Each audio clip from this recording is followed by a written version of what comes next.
You talk about that person just keep on knocking, keep on asking, keep on persisting. Yeah. But at the same time, you sort of talk about the idea that the answer from God may be a no, it may be a not yet, but the persistence is still required. That's something Yes. that God still expects of us. So Yeah. I guess what encouragement would you give to someone who may be in that situation where they're praying for something, the answer hasn't come yet, they're not sure if it's a no, they're not sure if it's a not yet. Yeah. And I think the temptation is you especially if you go into it like that. Yeah. The longer it goes, Yeah. like, come on, and you just want to switch that. Yeah. So Yeah, that's true. and the frustration comes. So what encouragement would you give to somebody in that situation? Well, number one, I'd say understand your frustration from an expectation level. I mean, we're an instant message culture.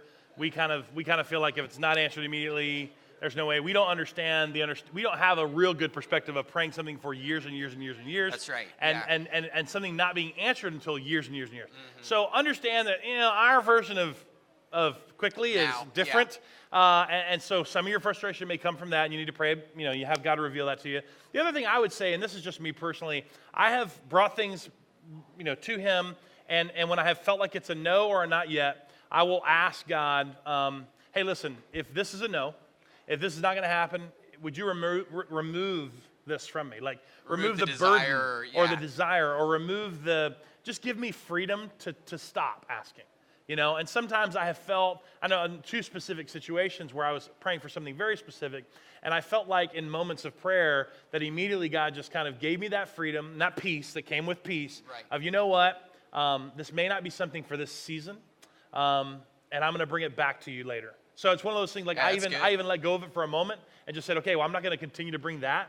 I will hopefully be prompted later when I know that that's something that I should pray for again.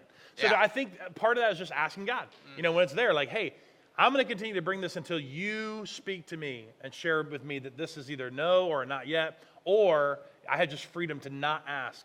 But you already know it. Yeah, right. And that can be just a presumed thing, or you want to free me up from asking you and carrying a burden with it, because usually it's a burden that we carry. No, that's great. In a request. That's really good. That's really good. And I think, it's important to understand that God's timetable is definitely not an instant message type. From the time of Malachi to the time of Christ, that was 400 years that people are waiting for the Messiah. Yeah. It's like, 400 years. We have no concept of that amount of time. Yeah, we have a hard time waiting 400 seconds for God to. Yeah. Exactly right.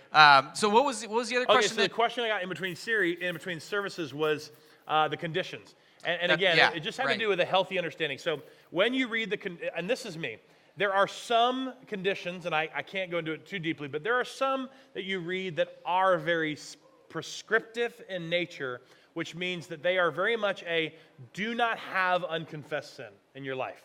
That is a prescriptive statement. Unforgiveness was a big one for Jesus. Right. Jesus spoke about that like 3 or 4 times. You have unforgiveness in your heart, you have problems with me.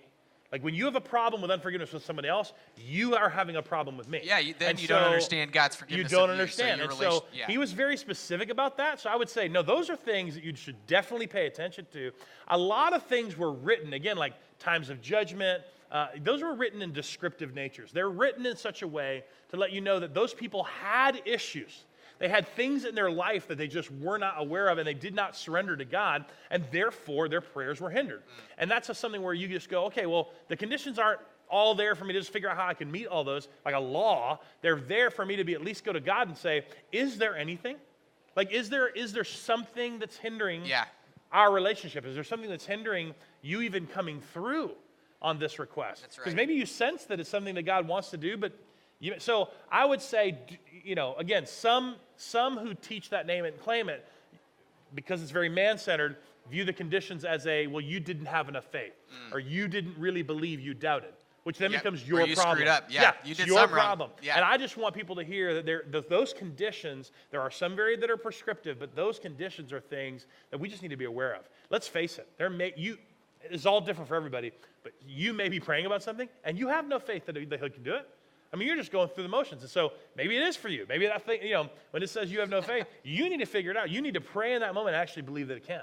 And that may be the thing, right? And so that goes back to we play a part right? We play a part in this, but it's not in our power. It's not in our control. Right. That's why it's so important. And you said it. That's why we spend 2 weeks setting up.